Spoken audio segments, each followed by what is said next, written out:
Hi guys, welcome back to another video where we will be It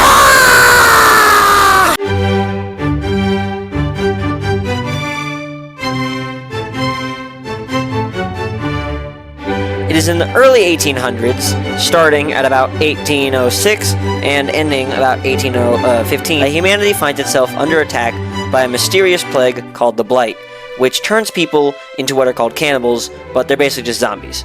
I'm not entirely sure about the rest of the lore. You should definitely check out the official wiki page for more lore, because this video is not covering lore. This is purely a game video.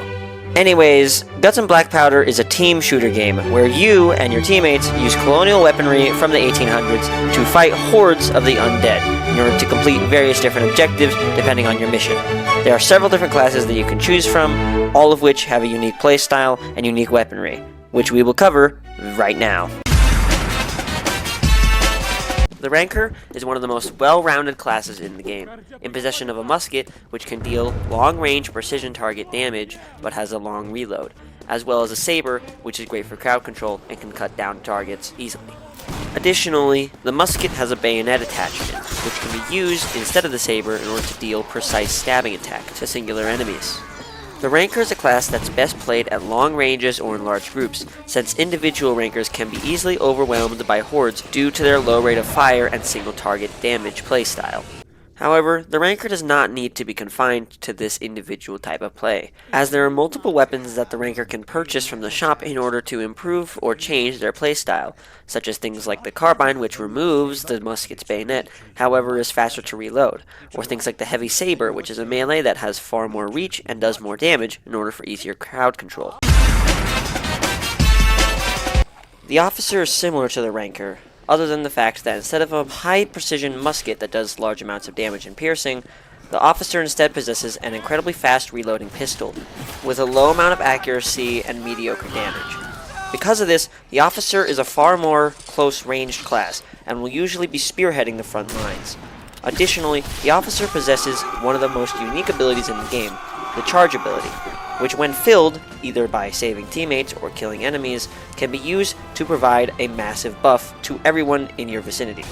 A unique characteristic of the Charge is that infantry, or Rankers benefit most from this, as bayonet weapons actually get a plus 500% damage modifier on them when under the effects of the Charge, making it so that a single officer can turn a large amount of Rankers into a very fast and destructive force. The Officer can also, just like the Ranker, purchase new weapons and items in the shop that can change your playstyle. However, it does not possess as many as the Ranker does. The Seaman is a mid-range crowd control class that utilizes its weapon, the blunderbuss, in order to deal large amounts of damage over wide areas, with the downside of a long cooldown similar to that of the Ranker.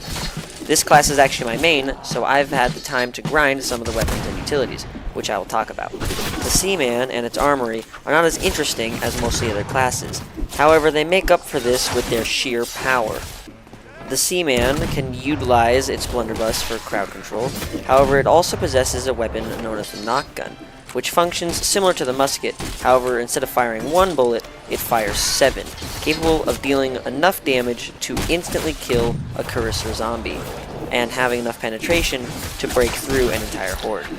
The Seaman also has other high damage and high spread weapons, such as the Navy Pistol, which is a smaller version of the blunderbuss, and the handheld mortar, which is exactly what its name says, as well as other things like utilities that most classes share, like the grenade or the water bucket. It's best to use the grenades carefully, as holding them for too long can cause them to explode, and throwing them too early can cause them to explode too late.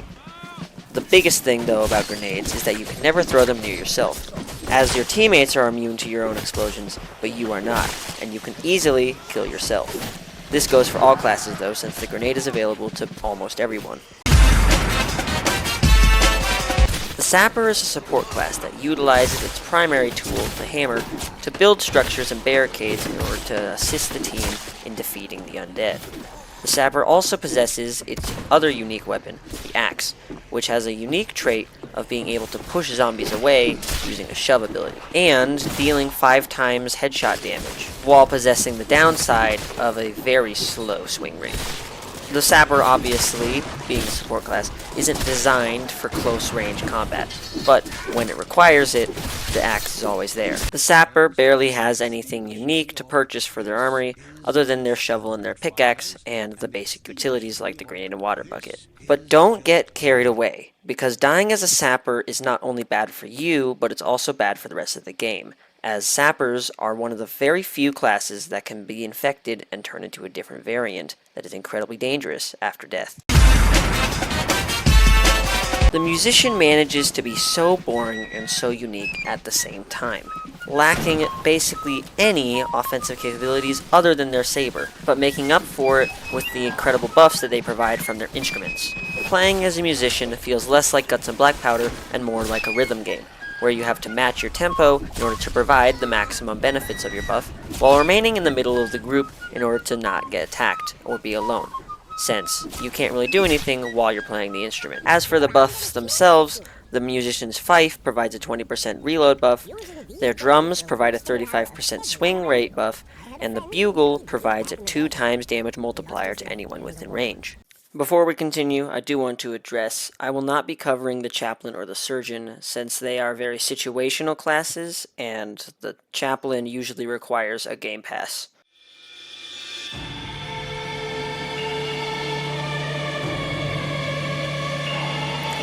Guts and Blackpowder hosts a large number of enemies, with varying abilities and danger levels. First off, the Shambler. Shamblers are the most common enemy type in the game, and are easily dispatched on their own. However, in large groups, they can easily swarm you.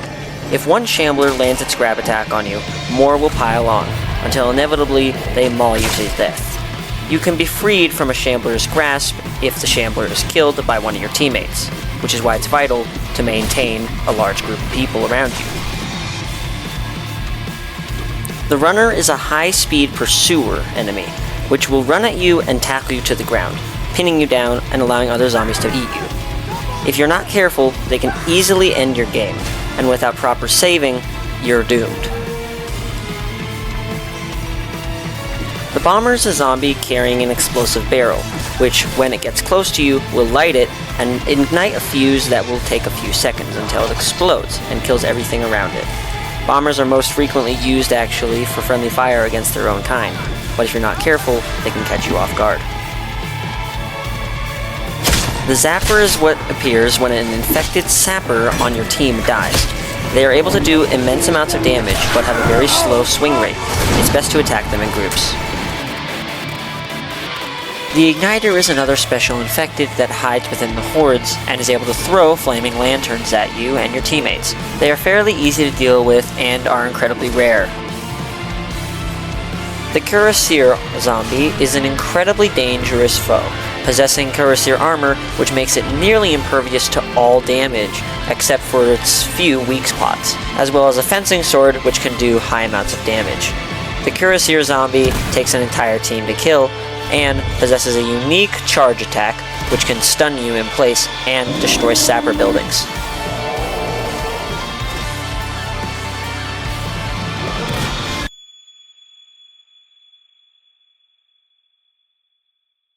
So that's all I want to talk about today. Now you know the basics of the game, and I've completed my mission. And I'll leave you with one final tip. Never be alone.